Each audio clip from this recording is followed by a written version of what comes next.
شروع اللہ کا نام لے کر جو بڑا مہربان نہایت رحم والا ہے۔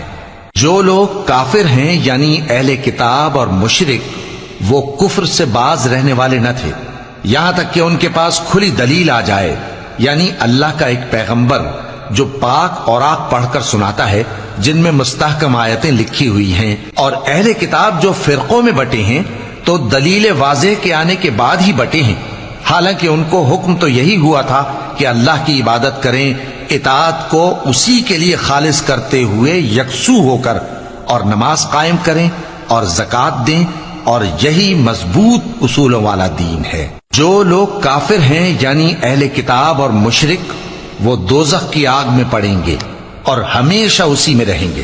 یہ لوگ سب مخلوق سے زیادہ برے ہیں۔ بے شک جو لوگ ایمان لائے اور نیک عمل کرتے رہے وہ تمام خلقت سے بہتر ہیں۔ ان کا صلہ ان کے پروردگار کے ہاں ہمیشہ رہنے کے باغ ہیں جن کے نیچے نہریں بہ رہی ہیں، ہمیشہ ہمیشہ ان میں رہیں گے۔ اللہ ان سے خوش اور وہ اس سے خوش۔